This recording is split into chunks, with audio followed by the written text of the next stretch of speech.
안녕하십니까. 머니테크 주문평정입니다. 오늘은 아파트를 소유하면 건보료는 얼마를 내야 할지에 대해서 알아보겠습니다. 오늘 말씀드린 내용은 2019년 8월 기준입니다.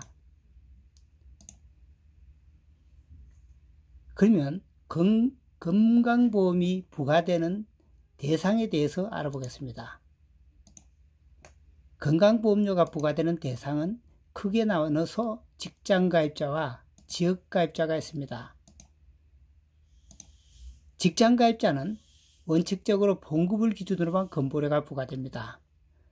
월 봉급액에서 6.46%가 부과되는데 근로자와 사업자가 50%씩 분담을 하게 됩니다. 그런데 직장가입자라도 아파트를 소유하게 되면 보험료를 더 많이 내는 경우가 있습니다. 그런 경우에는 재산의 가다가 문제가 아니라 봉급의 다른 소득 합계액이 3,400만 원을 초과할 때 그 대상에 해당됩니다. 봉급의 소득이란 사업소득, 기타소득, 이자소득, 배당소득 이런 식의 소득입니다. 그 금액이 3,400만 원을 초과하게 되면 건보료에서 추가로 납부를 하게 되는데 아파트를 재산을 소유한다는 자체만으로 추가로 부담은 하는 건 아니지만 아파트를 임대 사업을 함으로써 임대 소득이 발생하게 되면 그런 경우에 해당할 수 있습니다. 다음으로 지역가입자입니다. 지역가입자는 소득 금액별 부과 점수를 계산하고 재산 가표별 부과 점수를 계산해서 그 점수 합계액에서 189.7원을 곱해서 월 납부 보험료를 계산합니다. 월 납부 보험료가 나오면 거기에서 다시 8.51%의 장기 요양 보험료를 추가해서 최종 납부 보험료를 계산하게 됩니다. 소득 금액이 100만 원 이하인 경우에는 최저 보험료 13,550원에 재산 보험료가 추가되고 100만 원이 넘게 되는 경우에는 소득 금액에 따른 점수와 재산 가표에 따른 점수를 합해서 보험료가 부과됩니다. 그러므로 아파트를 소유하게 되며 건강보험료가 크게 늘어날 수 있는 대상은 지역가입자입니다. 이 내용은 다음 슬라이드에서 보겠습니다. 재산가표별 보험료 부담액을 보겠습니다. 물론 이거는 지역가입적 경우에 해당이 됩니다. 가령 3억 원 아파트를 소유하고 있다면 건강보험료는 월 12만 9,180원, 약 13만 원의 보험료가 추가됩니다. 6억 원 아파트라면 약 17만 원, 9억 원 아파트라면 약 19만 원의 보험료가 더 나옵니다. 그러므로 은퇴자인 경우 연금 소득만 있어도 아파트를 소유한다는 자체만으로 보험료 부담이 상당할 수 있다는 걸 알 수 있습니다.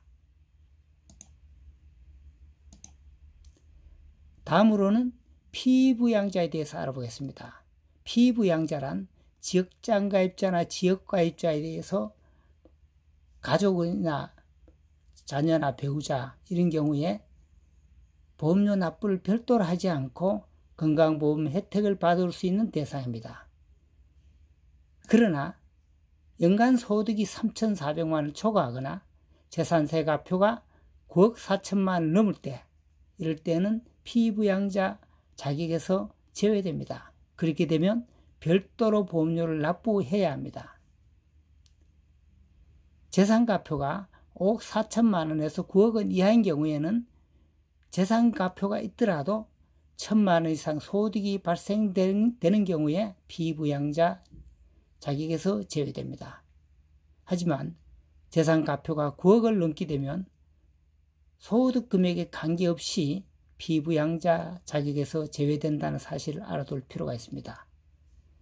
재산가표는 대략 시가 대비 65% 정도가 해당되기 때문에 시가가 예를 들어서 10억 원 같으면 재산가표는 한 6억 정도가 되는 걸로 계산하면 됩니다. 물론 지역별로 이런 거는 차이가 좀 있을 수 있습니다.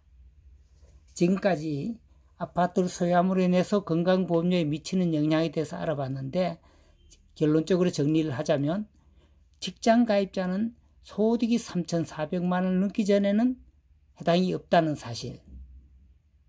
문제는 지역가입자인 경우에 재산 가표별 등급을 계산하고 등급에 따라서 점수 1점당 190원 정도를 계산해서 건강보험료가 추가가 됩니다.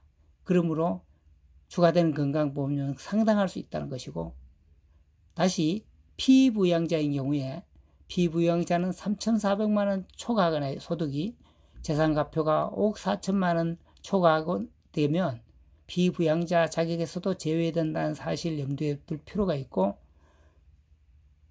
앞으로 재무설계를 할 때라든가 이럴 때는 이러한 내용을 숙지할 필요가 있습니다. 이상입니다.